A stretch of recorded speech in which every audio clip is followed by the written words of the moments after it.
नमस्कार। एक बार फिर से आपके ही अपने चैनल होप टू लर्न पर आप सभी का स्वागत है। पिछले वीडियो में हमने पाठ पढ़ा था संस्कृत सैमुसी भाग 2 का दूसरा। आज हम उस पाठ के प्रश्न उत्तर देखेंगे। तो आइए चलते हैं प्रश्नों की ओर। तो पहला प्रश्न पूछा है, एक पदेन उत्तरम लिखत, यानी एक पद में उत्तर देना है। इसका पहला पूछा, बुद्धिमती कुत्र व्याघ्र ददर्श, यानी बुद्धिमती ने बाघ को कहाँ देखा था? गहन कानने। दूसरा पूछा है, भामिनी कया विमुक्ता, यानी स्त्री किस उपाय से वो विमुक्त हुई थी, स्वतंत्र हुई थी, विमुक्त हुई थी? तो निज बुद्धिया, यानी अपनी बुद्धि से वो स्वतंत्र हो गई थी। तीसरा इसमें पूछा है, सर्वदा सर्व कार्यसु का बलवती, हमेशा सभी कार्यों में कौन है जो बलवान होती है? तो हमेशा सभी कार्यों में जो बुद्धि है वो बलवान होती है। व्याघ्र कस्मात विभेति, यानी बाघ है जो किससे डर रहा था? तो व्याघ्र मनुष्यात विभेति, यानी मनुष्य से डर रहा था। अगला इसमें पूछा है, प्रत्युत्पन्न मति बुद्धिमती किम आक्षिपंती उवाच, यानी तुरंत उत्पन्न बुद्धि वाली बुद्धिमती डांटते हुए क्या बोली, किससे बोली? तो वो बोली थी सरगालम, यानी सियार से बोली थी।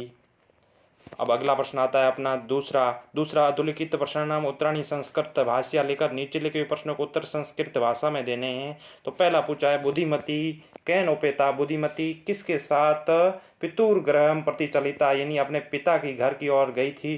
तो बुद्धिमती पुत्र द्वयो उपेता पितुर्ग्रह प्रति चलिता, यानी अपने दो पुत्रों के साथ अपने पिता की घर की ओर गई थी। व्याघ्र किम विचार्य पलायित, यानी बाघ क्या सोच करके भाग गया था? तो काचित इयम व्याघ्र मारी इति मतवा विचार्य पलायित, यानी बाघ कोई ये बाघ को मारने वाली है ऐसा मान करके बाघ भाग गया। अगला प्रश्न इसका ही, लोके मैं तो भयात कै मुच्यते, यानी संसार में बड़े से बड़े डर से कैसे छुटकारा पाया जा सकता है? तो लोके मैं तो भयात बुद्धिमान मुच्यते, यानी संसार में बड़े से बड़े भय से अब बुद्धि के द्वारा और जो बुद्धिमान लोग हैं वो इससे छुटकारा पा सकते हैं। अगला, जम्बुक किम वदन व्याघ्र से उपासन करोति, यानी सियार क्या बोल करके उस बाघ का हंसी मजाक करता है? तो यत मानुषाणाम विवेशी, की मनुष्य से डर रहे हो, इति वदन, ऐसा कह करके जम्बुक व्याघ्र से उपासन करोति, यानी जो सियार है वो बाघ का उपास हंसी मजाक करता है। अगला प्रश्न, बुद्धिमती सरगाल किम उक्तवती, बुद्धिमती ने सियार से क्या कहा?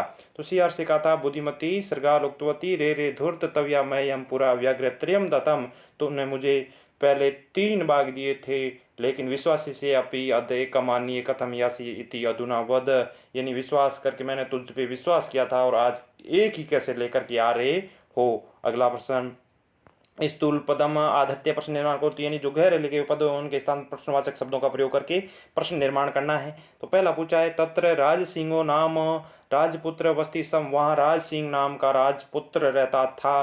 तो तत्र किम नाम, उस वहां पर क्या नाम का राजपुत्र रहता था? तत्र किम नाम, राज सिंहों के स्थान पर किम हो जाएगा, किम नाम राजपुत्र वस्ती सम। अगला प्रश्न पूछा इसमें, बुद्धिमती चपेटिया पुत्रो प्रहंती उत्तराणी, बुद्धिमती चपेटिया इन थप्पड़ से अपने पुत्रों को मारती, बुद्धिमती है जो थप्पड़ से अपने पुत्रों को मारती है। तो बुद्धिमती किससे अपने पुत्रों को मारती है? तो किससे कहेंगे? कया, बुद्धिमती कया पुत्रों पर हरंती। अगला प्रश्न इसका, व्याघ्र दृष्ट्वा ध्रुत सरगाल अवदत्त, बाघ को देख करके चालाक सियार बोला, तो किसको देख करके चालाक सियार बोला? तो किसको के स्थान पर आ जाएगा? कम, यानी किसको देख करके जो चालाक सियार था वो कम दृष्ट्वा ध्रुत सरगाल अवदत्त। इसका अगला प्रश्न चौथा, तुम मनुष्यात विवशी, तुम मनुष्यों से डर रहे हो, यानी तुम मनुष्यों से डर रहे हो।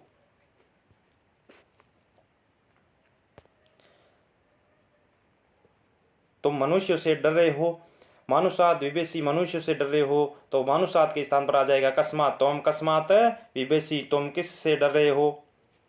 अगला, पुरा तव्या मयम व्याघ्र त्रयम दत्ता, पहले तुमने, यानी पुराने समय में या पहले तूने मुझे 3 बाघ दिए थे। तो मयम, यानी तूने किसको 3 बाघ दिए थे? पुरा तव्या कस्मे व्याघ्र त्रयम, इन कस्मे आ जाएगा मयम के स्थान पर। अगला प्रश्न चौथा, अधोलिखिता नाम व्याख्यानी घटनाक्रम अनुसारेण योजित, यानी जो नीचे लिखे वाक्य हैं उनको घटनाक्रम के अनुसार जोड़ना है। यानी घटनाक्रम के अनुसार वापस लिखना है। यानी कहानी में किस प्रकार से थे, पहले कौन सा वाक्य आएगा वैसे ही वैसे वापस दोबारा लिखना है। तो अपन एक बार सारे वाक्य पढ़ लेते हैं। तो पहला, व्याघ्र व्याघ्र मारी इति इयम इति मत्वा अपलायित, यानी बाघ है, बाघ मारने वाली समझ करके भाग गया। दूसरा, प्रत्युत्पन्न मति सा सरगाल अक्षिपति उवाच, यानी तुरंत उत्पन्न बुद्धि वाली वह सियार को डांटते हुए बोली। तीसरा, जम्बूक करतो उत्साह व्याघ्र पुण्य कानम आगच्छत, यानी सियार के द्वारा भड़काने पर, उत्साहित करने पर बाघ पुण्य जंगल में आ गया। चौथा, मार्गे सा एकम व्याघ्रम अपचत बा, यानी मार्ग में उसने एक बाघ देखा। पांचवा, व्याघ्र दृष्ट्वा सा पुत्रो ताड़यंती उवाच अधुना एकम ए व्याघ्र विभज्य भुज्यताम, यानी अपने पुत्रों, बाघ को देख करके अपने पुत्रों को डांटते हुए बोली, अब एक ही है, इसको तुम बांट करके खा जाओ। बुद्धिमती पुत्र द्वेन उपेता पितुर्ग्रह प्रति चलिता, बुद्धिमती अपने दो पुत्रों के साथ पिता के घर गई। और अगला है, तोम व्याघ्र त्रयम आने तुम प्रतिज्ञा एकम एव आनित्वान, तुम 3 बाघ लाने की प्रतिज्ञा करके एक बाघ को ला रहे हो। और अंतिम है, गलबद्ध श्रृगालक व्याघ्र पुनः पलायित, यानी गले से बंधे हुए सियार को लेकर के बाघ पुनः भाग गया, दोबारा भाग गया। अब इसको क्रम के अनुसार इसमें से पहले वाक्य कौन सा आएगा वो देख लेते हैं। तो इसमें पहले वाक्य आएगा, बुद्धिमती पुत्र द्वयन उपेता पितुर्ग्रह प्रति चलिता, बुद्धिमती है जो अपने 2 पुत्रों के साथ पिता के घर गई। दूसरा आ जाएगा, मार्गे सा एकम व्याघ्रम अपचित, मार्ग में उसने एक बाघ देखा। अगला हो जाएगा इसका, व्याघ्र दृष्ट्वा सा ताड़यंती उवाच, इन बाघ को देख करके वो अपने पुत्रों को डांटते हुए बोली, अब एक ही है, इसको तुम बांट करके खा जाओ। और चौथे नंबर पे आ जाएगा, व्याघ्र व्याघ्र मारी इयमिति मतवा, बाघ मारने वाली समझ करके वहां से भाग गया। और अगला आ जाएगा इसमें, जम्बूक करतो उत्साह व्याघ्र पुनः कानम आगच्छत, यानी सियार के द्वारा उकसाने पर बाघ है जो पुनः जंगल में आ गया वापस। इसके बाद छठे नंबर पे वाक्य आ जाएगा, प्रत्युत्पन्नमति सा सरगाल अक्षिपति उवाच, यानी तुरंत उत्पन्न बुद्धि वाली वह सियार को डांटते हुए बोली। और इससे आगे 7वें नंबर पे वाक्य आएगा, तुम व्याघ्र त्रयम आने तुम, यानी तुम 3 बाघ लाने की प्रतिज्ञा करके एक ही बाघ कैसे लेकर के आ रहे हो। और इसके अंत में वाक्य आ जाएगा, गलबद्ध श्रृगालक, यानी गले से बंधे हुए सियार को लेकर के बाघ दोबारा भाग जाता है। अगला प्रश्न 5वां, संधि विच्छेद व्याकृत, संधि और संधि विच्छेद करना है। तो पहला लिखा है पितुर्ग्रहम, तो पितुर्ग्रहम का संधि विच्छेद हो जाएगा पितुधन ग्रहम। और अगला है एक धन एक, तो एक एक हो जाएगा। और अन्योपि अन्य धन अपि इति उक्त्वा इति धन उक्त्वा यत्र धनास्ते यत्रास्ते बन जाएगा। इस प्रकार से छठा प्रश्न है, अधोलिखिता नाम पदा नाम अर्थ कोष्टक का अर्थ चित्वा लेकर नीचे लिखे पदों का अर्थ कोष्टक में से चुन करके लिखना है। ये नहीं जो सामने लिखा हुआ है, जैसे इस ददर्श का अर्थ होता है देखा, तो इस दोनों में से कौन सा शब्द सही है जिसका अर्थ देखा होगा, तो इसमें दृष्टवान हो जाएगा। और यहाँ लिखा है जगाद, जगाद का अर्थ होता है कहा, तो कहा इसमें से एकत्यतिन का। यो का अर्थ होता है गए, गतवान इन गए। अतुम, अतुम का अर्थ होता है खाने के लिए, खादी तुम इन खाने के लिए। मुच्यते, मुच्यते का अर्थ होता है छुड़ाना है, मुक्त होना, मुक्तो भवति। इक्षते देखता है, यानी पच्यति। अब इस प्रकार से ये छठा प्रश्न हो गया। 7वां, पाठार्थ चित्वा प्राय पदम लिखा, यानी पाठ में से चुन करके पर्यायवाची शब्द लिखने। वनम का पर्यायवाची क्या हो जाएगा, काननम हो जाएगा। वनम का क्या हो जाएगा, काननम। सरगाल का अर्थ ये पर्यायवाची हो जाएगा जम्बुक। शीघ्रम का अर्थ पर्यायवाची हो जाएगा सत्वरम।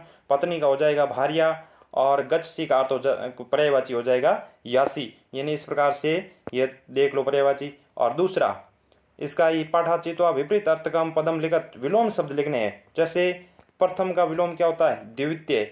उक्तवा यानी कह करके, श्रुतवा सुन करके, अधुना अब, तदा तब, अवला अविला यानी बुरा समय, वेला सही समय, बुद्धिहीना यानी ऐसी, यानी बुद्धिहीना शब्द स्त्रीलिंग शब्द है, बुद्धिहीना जिसके पास बुद्धि नहीं होती है। और बुद्धिमती यानी जिसके पास बुद्धि होती है, बुद्धिमती। इस प्रकार से इस पाठ के ये प्रश्न पूरे हुए। वीडियो को देखने के लिए धन्यवाद। थैंक्स।